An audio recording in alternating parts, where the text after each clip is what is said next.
नमस्कार, स्वागत है आप सभी का। मैं हूं माधवी पांडे आपके साथ। महाकुंभ का 41वां दिन है, वहीं अब श्रद्धालुओं की संख्या बढ़ती जा रही है और आंकड़ा 60 करोड़ के पार पहुंच चुका है।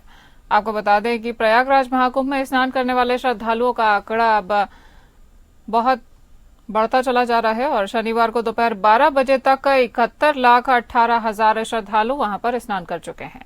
वहीं महाकुंभ का आखिरी दिन स्नान महाशिवरात्रि को है, जिसमें 4 दिन अभी शेष है, लेकिन उससे पहले ही स्नान करने वालों का आंकड़ा 60 करोड़ के पार पहुंच चुका है।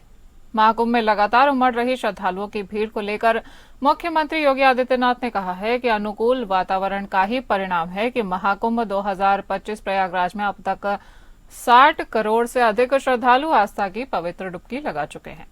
ये एक अच्छे वातावरण का नतीजा है।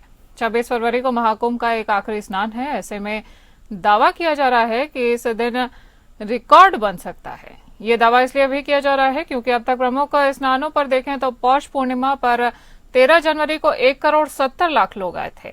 14 जनवरी को मकर संक्रांति पर 3 करोड़ 50 लाख लोग आए थे। वहीं 29 जनवरी को मौनी अमावस्या पर 7 करोड़ 64 लाख लोगों ने स्नान किया था।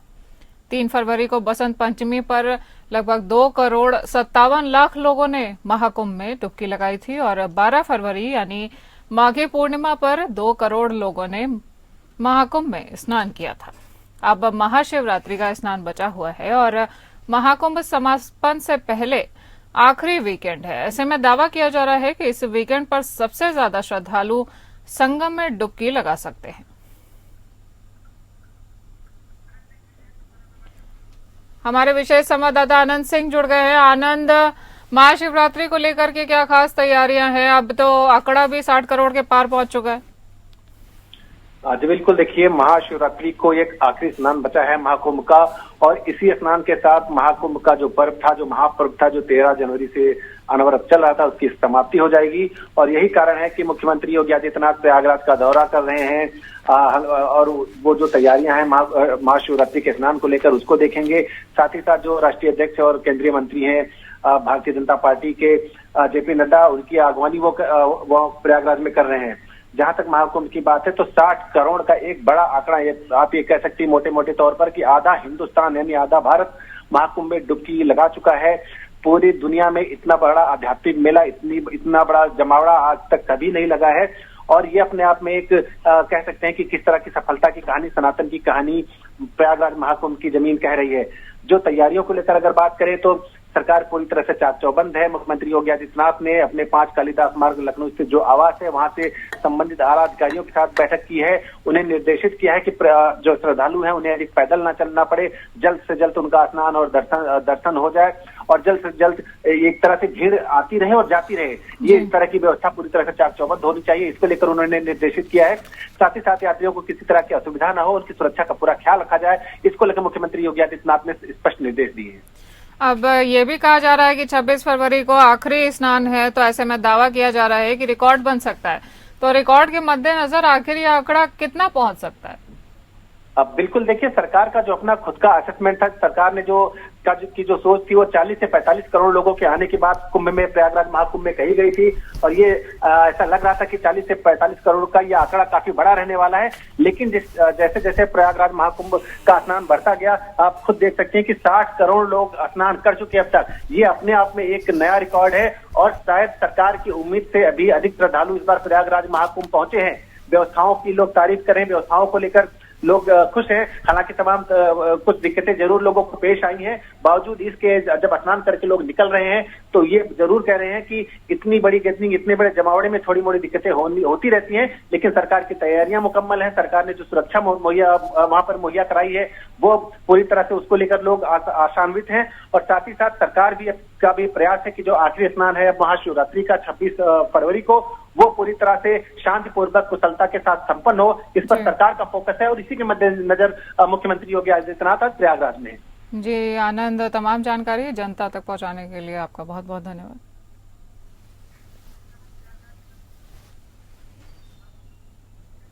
असम के मुख्यमंत्री हेमंत बिश्व शर्मा पुण्य की डुबकी लगाने के लिए प्रयागराज महाकुंभ पहुंचे। आपको बता दें कि महाकुंभ में एक और देश और दुनिया के करोड़ों भक्त रोजाना त्रिवेणी संगम के पवित्र जल में स्नान करके खुद को धन्य मान रहे हैं। वहीं कुछ दलों द्वारा महाकुंभ को लेकर जारी राजनीतिक बयानबाजी को लेकर एक बड़ा संदेश प्रयागराज की धरती से दिया गया है।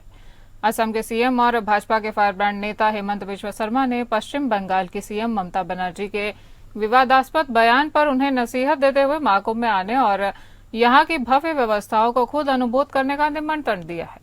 वहीं दूसरी ओर पश्चिम बंगाल के नेता प्रतिपक्ष शुभेंदु अधिकारी ने प्रयागराज की धरती को अमृत संगम बताते हुए महाकुंभ में आस्था की डुबकी लगाने को प्रत्येक सनातनी के लिए गर्व का क्षण करार दिया है।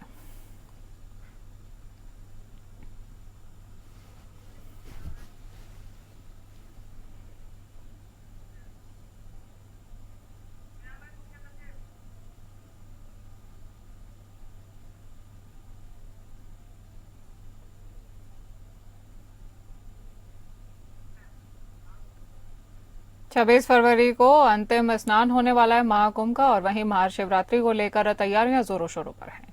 आपको बता दें कि अंतिम स्नान को शांतिपूर्ण रूप से समापन कराने के लिए योगी सरकार ने अपनी कमर कस ली है। प्रदेश के मुख्य सचिव मनोज कुमार और डीजीपी प्रशांत कुमार ने महाकुंभ पहुंचकर महासंगम की व्यवस्थाओं को परखा और अधिकारियों को सुरक्षा के निर्देश भी दिए हैं। मीडिया से बातचीत में उन्होंने बताया कि हम बेहतर यातायात नियंत्रण, भीड़ प्रबंधन, अंतिम स्नान के लिए व्यवस्थाएं की जा रही है। हम लगातार प्रयास कर रहे हैं कि श्रद्धालुओं को किसी तरह की असुविधा न हो। सोशल मीडिया पर महाकुंभ को लेकर माहौल बिगाड़ने के कुत्सित प्रयास में लगे तत्वों पर भी योगी सरकार अब कड़ी नजर बनाए रखी है। डीजीपी प्रशांत कुमार ने बताया कि हम लगातार इस पर नजर रख रहे हैं और हमने एफआईआर भी दर्ज की है। उन्होंने ऐसे तत्वों के खिलाफ कड़ी कार्रवाई का आश्वासन देते हुए कहा कि अब तक 50 से ज्यादा एफआईआर दर्ज की जा चुकी हैं।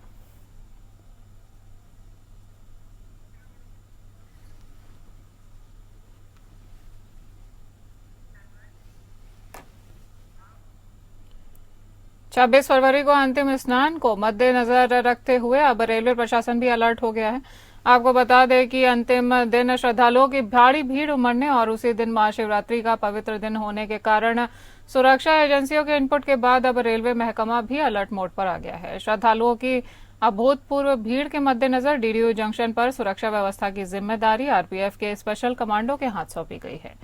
बता दें कि आरपीएफ के कोरस कमांडो सेना से ट्रेनिंग लेकर परिपूर्ण है और किसी भी विषम परिस्थिति से निपटने में सक्षम है। बता दें कि महाशिवरात्रि का पावन पर्व और प्रयागराज महाकुंभ में अंतिम अमृत स्नान के तहत सुरक्षा एजेंसियों से मिले इनपुट के आधार पर भारी भीड़ उमड़ने की संभावना जताई जा रही है। सूबे के मुख्यमंत्री योगी आदित्यनाथ ने भी इस तथ्य की पुष्टि की है और पुलिस महकमे को भी अलर्ट मोड पर रखा है। शिवरात्रि का भीड़ एक्सपेक्टेशन की वजह से we are deploying additional manpower, not just Mughalsarai में, अपना जितना भी डिवीजन में बड़ा बड़ा स्टेशन है गया, सब जगह में हम लोग डिप्लॉयमेंट कर रहे हैं। और ये जो कोरास टीम है वो मुगलसराय के लिए पर्टिकुलरली लेके आए हैं, क्योंकि मैक्सिमम जो प्रयागराज को फ्लूटिंग कर रहे हैं ईस्टर्न साइड से, बंगाल, बिहार, उड़ीसा, छत्तीसगढ़ से भीड़ जो हो रहा है, प्रयागराज के मैक्सिमम भीड़ आ रहे हैं मुगलसराय साइड से। इसलिए हियर पैसेंजर्स का बहुत सारा पैसेंजर्स लेडीज है, बहुत ओल्ड है, तो इसको मदद देने के लिए ये लोग को इधर डिप्लॉय किया है। किस तरह से सुरक्षा कर्मियों को ब्रीफ किया जा रहा है? Our number one priority is that life should be protected at whatever the cost. तो गाड़ी रोकना है तो हम लोग रोकेगा, but no matter what cost, life should be protected. That is number one priority. Number two is passengers का सुविधा देना, उतरने में, चढ़ने में, इसमें सब सुविधा देने के लिए। Number three is minimum time पे हम लोग पंचुअलिटी पालन करके भेजना है। So all these priorities are very clear. हमारा जिधर vulnerable points है, उधर क्या क्या करना है, क्या नहीं करना है, has already been briefed. अभी execution बचा है, so we are getting big support from the passengers. Chitrakoot जिला कारागार की कैदियों को लेकर महाकुंभ स्नान के मद्देनजर एक अजीब सी पहल शुरू की गई है। आपको बता दें कि प्रयागराज के महाकुंभ में लगभग 60 करोड़ लोग गंगा में डुबकी लगा चुके हैं। ऐसे में जेल में बंद कैदी इस महाकुंभ स्नान से वंचित न रह जाएं, इसके लिए कैदी को चित्रकूट जिला कारागार ने कुंभ स्नान कराना वाजिब समझा है। वहीं जिला कारागार में बंद लगभग 600 कैदियों को कुंभ स्नान कराया गया है, जिसके लिए बाकायदा प्रयागराज से गंगा जल लाया गया था और यहाँ कैदियों के स्नान के लिए एक बाथ टब भी रखा गया था, जिसमें विधि विधान से पूजा अर्चना करने के बाद गंगा जल को बाथ टब में मिलाया गया और उसके बाद बंदियों को उस पवित्र गंगा जल से स्नान करने के लिए कहा गया। आपको बता दें कि जेल में बंद कैदियों को प्रयागराज ले जाकर कुंभ स्नान करना संभव नहीं था, जिसके चलते चित्रकूट जिला कारागार में प्रयागराज से संगम स्थल से गंगा जल लाकर बंदियों को कुंभ स्नान का अवसर प्रदान किया गया है, जिसमें जिला कारागार चित्रकूट में बंद लगभग 600 कैदियों को कुंभ स्नान का सुनहरा अवसर प्राप्त हुआ है। इसमें कुछ महिला बंदी भी हैं और उनके बच्चे भी कुंभ स्नान का अवसर उठा रहे हैं।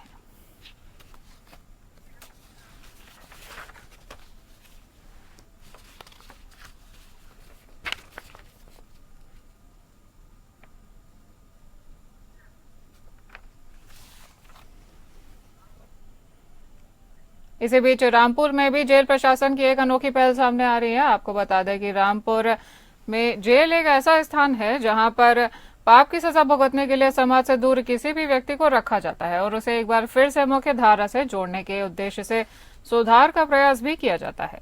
वर्तमान समय में प्रयागराज में महाकुंभ का पर्व जारी है। ऐसे में शासन स्तर पर जेल प्रशासन को कैदी और बंदियों को भी गंगा स्नान कराने की व्यवस्था के निर्देश दिए गए थे। इसी क्रम में रामपुर की जेल प्रशासन के द्वारा बड़ी संख्या में पुरुष और महिला बंदियों और कैदियों को गंगा के पवित्र जल से स्नान कराया गया है। जेल अधीक्षक प्रशांत मौर्य के मुताबिक शासन स्तर से निर्देश प्राप्त हुए थे कि जेल में मौजूद बंदियों और कैदियों को 4 दीवारी के अंदर ही गंगा स्नान करने की व्यवस्था सुनिश्चित की जाए, जिसके बाद पवित्र गंगा जल को संगम प्रयागराज से मंगाकर यहां पर मौजूद बड़े से बाथटब में समायोजित करने के उपरांत 250 से अधिक कैदियों और बंदियों को गंगा स्नान कराया गया है।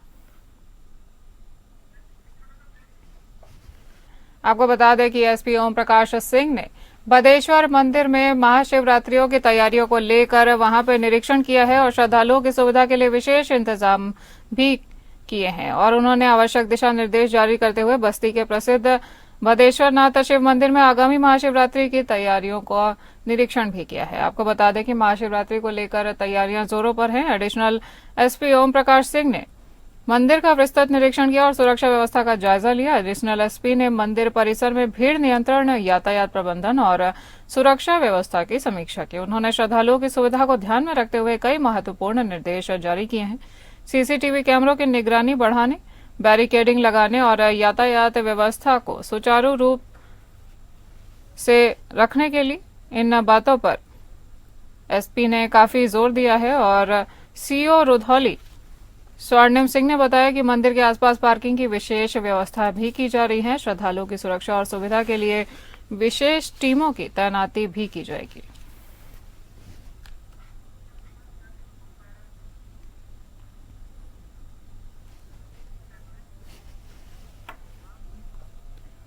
बात करेंगे ललितपुर की, जहां पर श्रम राज्य मंत्री का एक वीडियो सोशल मीडिया पर वायरल हो रहा है। ये वीडियो रोड़ा निवासी महिला डोली राजा लेन देन के मामले में बातचीत के दौरान धमकी दे रहे हैं। इस वीडियो में आप देख सकते हैं कि पीड़िता ने जमीन पर अवैध कब्जा करने का आरोप लगाया है। वायरल वीडियो सदर कोतवाली क्षेत्र का बताया जा रहा है। पुलिस पूरे मामले की अभी जांच पड़ताल कर रही है और पुष्टि में जुटी हुई है।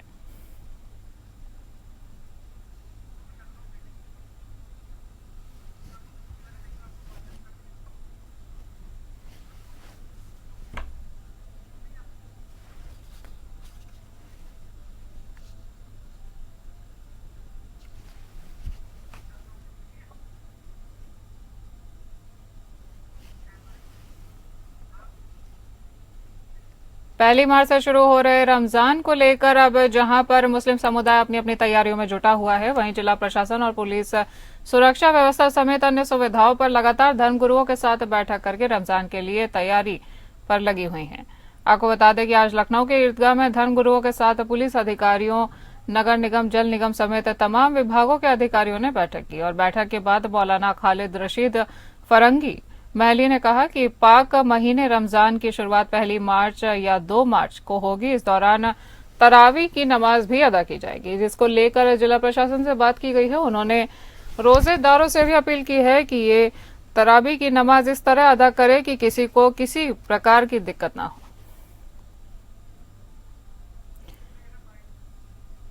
के प्रांगण में रमज़ान माह जो कि 29 तारीख या 1 तारीख से शुरू होने वाला है, जो चांद के हिसाब से निर्धारित किया जाएगा, उसके संबंध में सभी विभागों की एक समन्वय बैठक आयोजित की गई, जिसमें मुख्य रूप से विद्युत विभाग, लेसा, जल निगम और प्रशासन और मेडिकल, इसके अलावा जो यहाँ की बड़ी मस्जिदें हैं उनके जो इमाम हैं और सभी थाना अध्यक्ष हैं और हमारे चीफ वार्डन हैं, और इन सब के सहयोग के लिए एक मीटिंग यहाँ बुलाई गई थी और हमारे मौलाना खालिद रशीद फिरंगी साहब भी मौजूद हैं, और इसमें सभी लोगों से वार्ता की गई और जिन लोगों ने कुछ यहाँ पर समस्या बताई गई उनको नोट किया गया और उन विभाग में जिम्मेदार अधिकारी यहाँ मौजूद हैं, उन्होंने नोट किया और सबको बताया गया कि अच्छे से रमज़ान और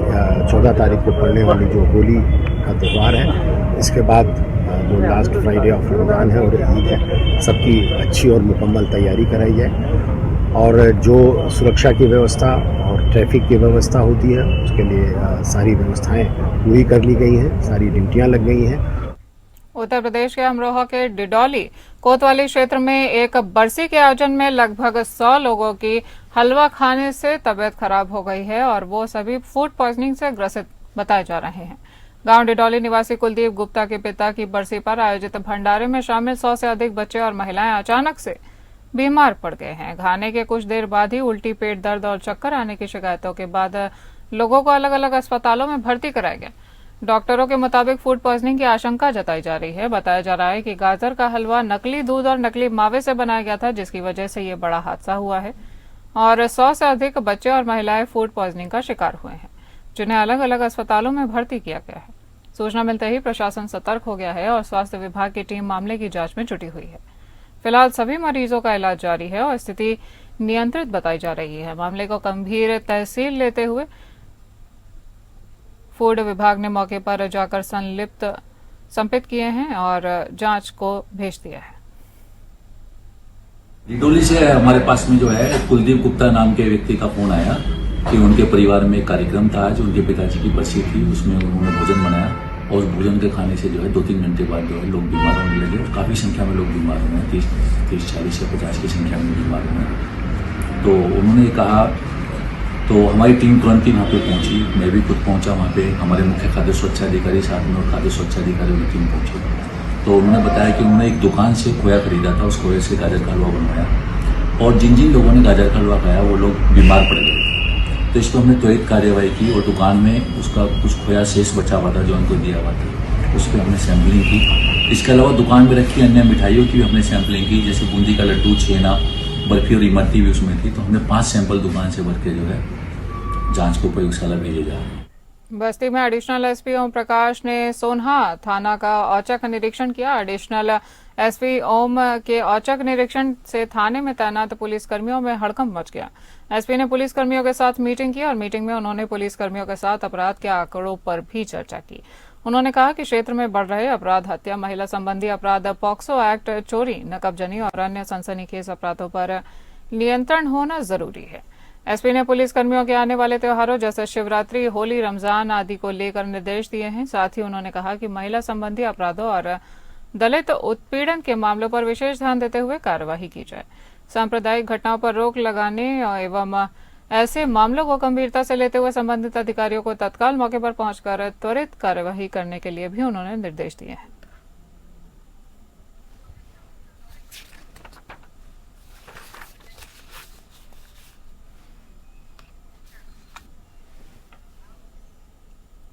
चंदौली में अधिवक्ता संशोधन बिल का अब मामला गरमाया हुआ है। आपको बता दें कि अधिवक्ता संशोधन बिल के विरोध में वकीलों ने जुलूस निकालकर धरना प्रदर्शन किया।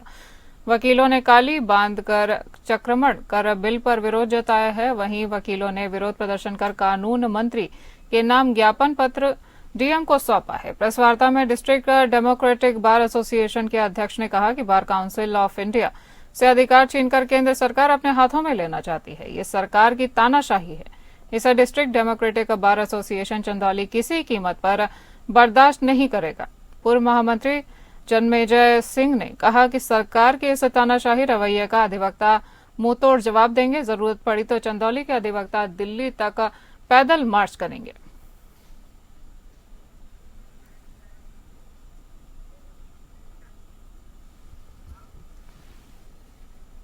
बरेली में प्यार की खातिर एक महिला ने हिंदू धर्म को अपनाया।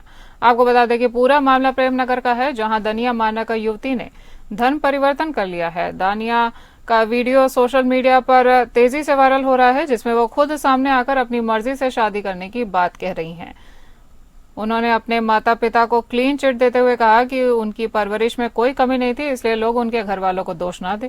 युवती ने कहा कि अगर उसे कुछ भी होता है तो इसके लिए उसके माता पिता नहीं होंगे। मेरा नाम दानिया है, मैं 20 साल की हूँ और मैं बरेली से बिलोंग करती हूँ, थाना प्रेमनगर से। मेरे पापा का नाम सोहेल नियाज रजा है। मैं आप सबसे रिक्वेस्ट करना चाहती हूँ, प्लीज़ पुलिस केस वापस ले लें, हमें परेशान ना करें। मैं जहाँ भी हूँ खुश हूँ, अपनी मर्जी से आई हूँ। 5 फरवरी को रात के 8 बजे मैं अपनी मर्जी से निकली थी। गुमशुदा की रिपोर्ट प्लीज़ वापस ले लें पापा, और प्लीज़ परेशान ना करें। और यदि अगर मेरी जान को कोई भी खतरा होता है तो उसके जिम्मेदार सिर्फ आप लोग होंगे, मेरे पेरेंट्स होंगे और पुलिस वाले होंगे जो मेरे माँ बापों के साथ मिले हुए हैं। और मेरे इस केस में सबसे ज़्यादा बड़ा हाथ मेरी माँ का था, क्योंकि मेरी माँ इस केस में पूरी शामिल थी। और मैं ये कह सकती हूँ कि मैंने जो करा उसमें आधे से ज़्यादा जिम्मेदार मेरी माँ थी। और लेकिन अब मैं जहाँ हूँ मैं बहुत खुश हूँ और सेफ हूँ। तो मैं आप सबसे रिक्वेस्ट करना चाहती हूँ, प्लीज़ पुलिस केस वापस ले लें और हमें परेशान ना। पीलीभीत में विदेश भेजने वाले गिरोह का पर्दाफाश हुआ है। आपको बता दें कि पुलिस ने फर्जी आईलेट सेंटर चलाने वाले 3 संचालकों को गिरफ्तार किया है। यह लोग नौजवानों को विदेश भेजने के नाम पर लाखों की ठगी करते थे।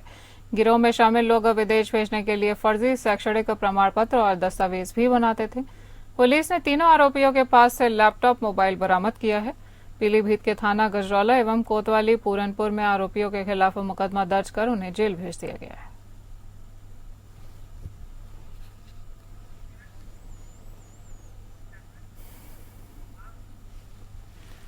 मेरठ में ऐतिहासिक मस्जिद पर योगी का बुलडोजर चला। आपको बता दें कि 168 साल पुरानी ऐतिहासिक मस्जिद को आधी रात को बुलडोजर चलाकर ढहा दिया गया है। मस्जिद पीएम मोदी के ड्रीम प्रोजेक्ट रैपिड रेल निर्माण कार्य में बाधा बन रही थी। देर रात प्रशासन व एनसीईआरटी ने कार्यवाही कर जेसीबी से मस्जिद को ध्वस्त किया है।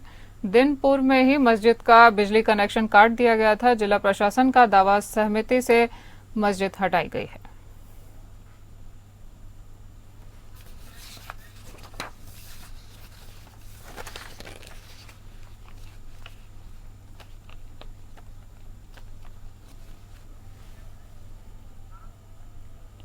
मैनपुरी में एक अध्यापक ने एक छात्र की बहुत ही बेरहमी से पिटाई की। आपको बता दें कि मैनपुरी के घिरोर क्षेत्र के ग्राम नगला अंती में स्वामी अमर स्वरूप नंद निहाल सिंह पब्लिक स्कूल नगला में कक्षा 2 के छात्र की टीचर ने बेरहमी से पिटाई की है। स्कूल के टीचर ध्रुव कुमार ने बच्चे को बहुत ही बेरहमी से मार पीट दिया है, जिससे बच्चे के शरीर पर काफी चोटों के निशान बन गए हैं।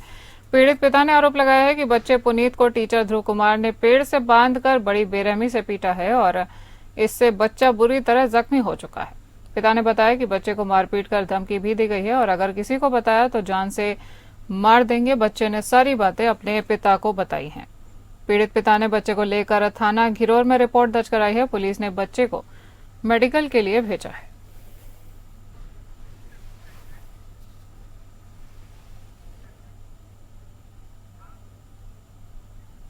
बात करेंगे ललितपुर की, जहां पे शादी समारोह में जाते हुए एक परिवार के 2 सदस्यों की मौत हो चुकी है। आपको बता दें कि शादी समारोह में जाते हुए ये भीषण सड़क हादसा हुआ है और एक ही परिवार के 2 सगे भाइयों की इसमें मौत हो गई है। बताया गया है कि दोनों ट्रैक्टर लेकर किसी शादी समारोह में शामिल होने के लिए जा रहे थे, तभी उनका ट्रैक्टर जखौरा से बांसी मार्ग खरखरी नदी के पास खाई में पलट गया और दोनों की मौत हो चुकी थी। 2 बेटों की मौत होने से परिवार में कोहराम की स्थिति उत्पन्न हो गई है और पुलिस ने दोनों के शवों को पोस्टमार्टम के लिए भेजा है। जखौरा थाना क्षेत्र का पूरा मामला।